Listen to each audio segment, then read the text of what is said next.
11 మంది మాకు రాజ్యసభ సభ్యులు ఉన్నారు. పోయిన వాళ్ళు ఎంత? 3 పోయినారు. సాయిరెడ్డితో కలుపుకుంటూ 4 పోయినారు. అసలు బేసిక్లీ పోయే ప్రతి ఒక్కరికి కూడా నేను ఒకటే మాటే చెప్తా, రాజకీయాలలో ఉన్నప్పుడు క్యారెక్టర్ ఉన్నాను, క్రెడిబిలిటీ అనే పదానికి అర్థం తీసుకున్నాను. రాజకీయాలలో ఉన్నప్పుడు కాలర్ ఎగరేసుకుని చెప్పాలి, ఫలానోడు మా నాయకుడు అని.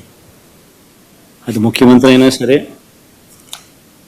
ఎమ్మెల్యే ఎంపీ అలాంటి ఆయనైనా సరే, ఎమ్మెల్యే అయినా ఇలాంటి అయినా సరే, ఎవరి గురించి అయినా కానీ ఇట్లా గొప్పగా చెప్తాం.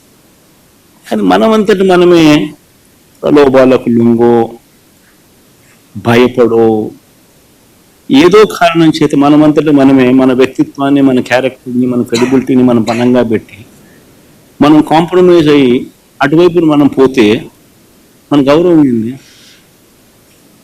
మన వాల్యూ ఏంది, మన క్యారెక్టర్ ఏంది, మన క్రెడిబిలిటీ ఏంది?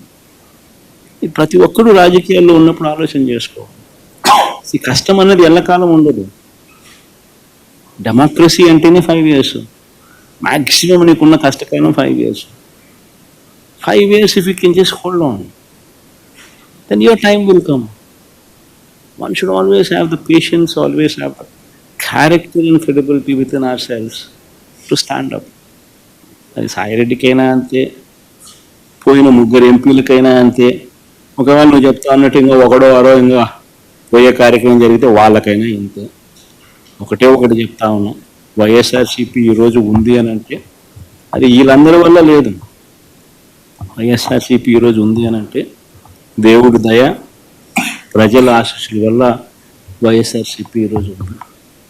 ఒక లీడర్గా మనం ప్రవర్తించే తీరు తలెత్తుకునే విధంగా ఉండేట్టుగా ఎప్పటికీ ఉంటే ప్రజలు ఎప్పుడూ ఆశీర్వదిస్తారు.